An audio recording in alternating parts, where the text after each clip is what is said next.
चुनावी शंखनाद तो हो गया है, पर पहली लड़ाई दरअसल आपके अस्तित्व की भी है, पहचान की भी है, विरासत की भी है, असली और नकली की है क्या? बिल्कुल नहीं। मुझे लगता है कि यही बात स्पष्ट है कि ये लड़ाई हमारे अस्तित्व की नहीं है। ये लड़ाई ना असली या नकली कौन है, क्योंकि असली नकली तो सबको पता है। चोर कोई चोरी करके छीन के ले जाए तो वो चीज़ उसकी नहीं होती। लेकिन ये लड़ाई महाराष्ट्र की अस्मिता की है, लड़ाई महाराष्ट्र के अस्तित्व की है, और लड़ाई हर एक इंसान की है जो इस राज्य का नागरिक है। आप चोरी कर ले जाए, पर चुनाव आयोग ने तस्दीक की, स्पीकर ने उस पर मोहर लगाई। जो प्रक्रिया है, परंपराएं हैं इस देश में, उसके हिसाब से असली शिवसेना तो अब मुझे लगता है हम परंपरा नहीं, संविधान को देखना चाहिए हमें। और संविधान की लड़ाई आज भी हमारी कोर्ट में जारी है। शायद बहुत बार कहते हैं justice delayed is justice denied. शायद जस्टिस डिलेड है, शायद जस्टिस डिनाइड है, हो सकता है। लेकिन अब हम तो जनता की अदालत में जा रहे हैं, क्योंकि ये लड़ाई जो है ये ना खुद के लिए है। देखिए, 2 साल पहले जो हुआ, हमारे साथ हुआ, मेरे पिताजी के साथ जो हुआ, या मेरे साथ जो हुआ, हमारी पार्टी के साथ जो हुआ, शायद हम कहीं चले जा सकते थे, हम अपना करियर बदल सकते थे, हम इससे बाहर भी हो सकते हैं, और पल भर के लिए मान लीजिए कि हम इसमें नहीं है अभी। ऐसा आया था ख्याल क्या कभी? बिल्कुल नहीं। लेकिन मैं बोल रहा हूं, पल भर के लिए मान लीजिए हम इसमें नहीं है। जो महाराष्ट्र के साथ पिछले 2 साल में हुआ है, वो किसी भी हमारे पहले राज्यों में नहीं हुआ करता था, ना किसी गवर्नमेंट में हुआ करता था। बहुत सारे जो जॉब्स की अपॉर्चुनिटीज थी वो निकल गई गुजरात में। कल ही देखिए ना, कल ही मोदी साहब ने जो परसों रोड शो किया वडोदरा में, कल में मैंने पत्रकार परिषद भी ली थी। एयरबस टाटा का जो प्रोजेक्ट है, हर जो प्रोजेक्ट है ये तो जा रहा है गुजरात, और हमारी सरकार सिर्फ टाटा कहती है। ये फर्क है। एयरबस टाटा के प्रोजेक्ट का परसों अनावरण हुआ, भूमि पूजन हुआ, और उस भूमि पूजन के दौरान भाजपा ने, जैसे कि हमें दिखा रहे, महाराष्ट्र को दिखा रहे कि आप किसी को भी वोट दो, भले हमें वोट ना दो या दो, हम तो सारे प्रोजेक्ट आपसे छीन के लेके जाएंगे गुजरात। ये तो बात उन्हें परसों साफ की है। जो रोड शो था, हमारे जख्मों में तो आप नमक छीट रहे हो। ये बात दर्द देती है। वेदांता फॉक्सकॉन का प्रोजेक्ट हो, मेडिकल डिवाइस पार्क हो, बल ड्रग पार्क हो, एयरबस टाटा हो, सोलर एनर्जी इक्विपमेंट पार्क हो, ये सारी जो बातें हैं, ये तो आप देख रहे हो महाराष्ट्र में दर्द की बातें हैं, क्योंकि हमारी जो रोजगार की संधि थी वो इन्होंने छीन के लेके गए गुजरात में। गुजरात से कोई झगड़ा नहीं है, ना मराठी गुजराती झगड़ा है।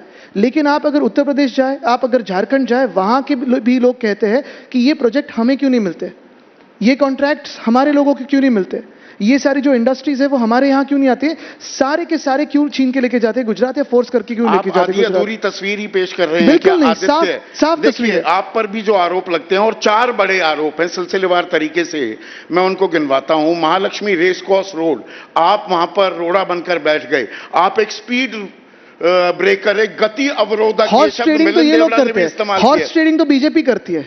नहीं, मैं गति अवरोधक की बात कर रहा हूं। आपने महालक्ष्मी रेस कोर्स रोड, बिल्कुल नहीं, महालक्ष्मी रेस कोर्स का प्रोजेक्ट है, उसको रोका महालक्ष्मी रेस कोर्स का प्रोजेक्ट मैं बिल्कुल रोकूंगा, क्योंकि इनको वहां खुद के कॉन्ट्रैक्टर्स को देखे क्लब हाउस बनाना है और अंडरग्राउंड कार पार्क बनाना है।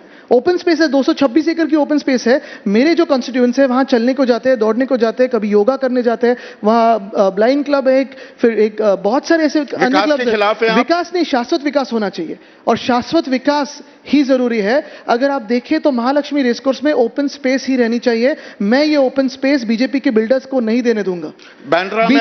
बीजेपी ने अपनी जो ओपन स्पेसेस थी, अयोध्या की ओपन स्पेसेस को तक नहीं छोड़ा है। अयोध्या के आसपास की जो ओपन स्पेसेस थी, दिए लोधा साहब को। क्या वो कार सेवकों के लिए घर बनाएंगे, या बेच के मार्केट में लाएंगे?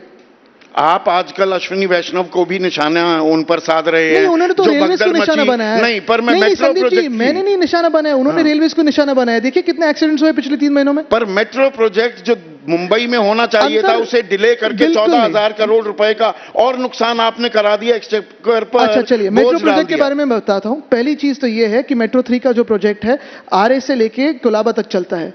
ये प्रोजेक्ट पूरा चल रहा था हमारे टाइम पे भी, कोविड के दौरान भी प्रोजेक्ट कभी रुका नहीं। जो हमने बंद किया था वो आरए की कारशेड करी थी, वो कारशेड पिछले 6 महीनों में बन गई थी, पिछले साल ही बन गई थी।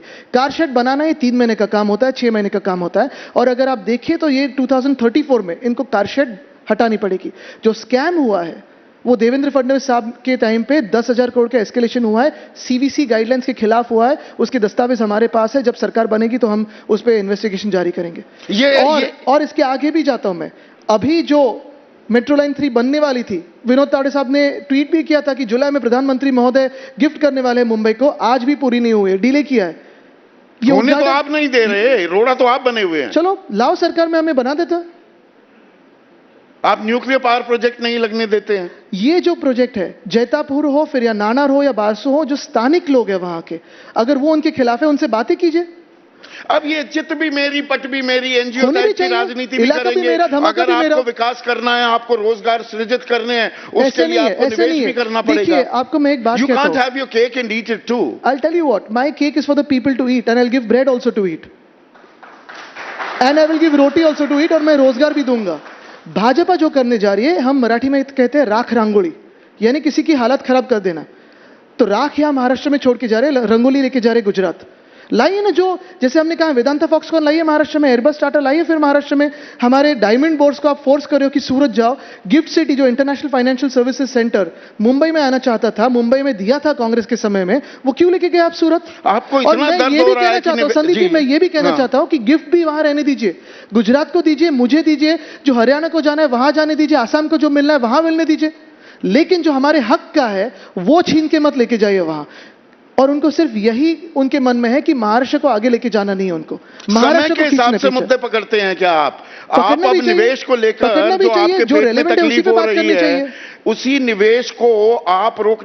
एक वक्त ये भी था, correct me if I am Sandeep ji, wrong Aditya, 1 minute, I'll कि correct you सारी right now। यूनियनों पर मुंबई अभी में भी है। शिवसेना का कब्जा था, अभी भी है, और वो ये काम इस- नहीं होने इस देते होटल थे। में भी हमारी यूनियन है। वो एक कॉल नहीं पर नहीं नहीं नहीं नहीं नहीं, संदीप जी रोक एक मिनट, देते थे काम। संदीप जी एक मिनट, इस होटल में भी हमारी यूनियन है, मुंबई के सारे 5 स्टार में हमारी यूनियन है, और कभी भी स्ट्राइक नहीं हुआ है, कभी भी कुछ गलत काम नहीं हुआ है। इसलिए तो मुंबई पूरे देश का हॉस्पिटैलिटी का कैपिटल है, क्योंकि हम क्वालिटी देते हैं।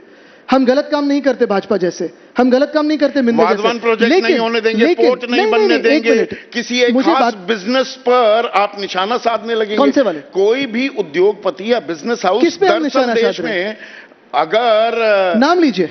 अदानी ग्रुप की मैं सीधी बात कर रहा हूं, चलो, धारावी में अगर वो हाउसिंग प्रोजेक्ट करते हैं, तो आप किसी बिजनेस हाउस को टारगेट करके आप एक खौफ, एक भय पैदा करते हैं क्या बिजनेस कम्युनिटी अगर वो में? मेरी मुंबई लूट रहे तो उनमें खौफ होना भी चाहिए। मैं मुंबई लूटने नहीं दूंगा। धारावी की अगर बात कर रहे हो आप, तो ये मैं बात स्पष्ट कर देता हूं। पहली चीज है कि हम किसी इंडस्ट्रियलिस्ट के खिलाफ नहीं है। अदानी जी भी हमारे पहचान के हैं, हर कोई इंडस्ट्रियलिस्ट पहचान के, और अभी के नहीं, बहुत सालों से है। बात स्पष्ट है कि धारावी का पुनर्विकास होना चाहिए, हम उसके पक्ष में हैं। हमारे समय में भी जब टेंडर बन रहा था, अगर बन जाता था, पूरा हो जाता था, शायद अदानी जी जीत जाते या कोई जीत जाता, आप भी जीत जाते थे, क्योंकि ये फ्री एंड फेयर टेंडर था।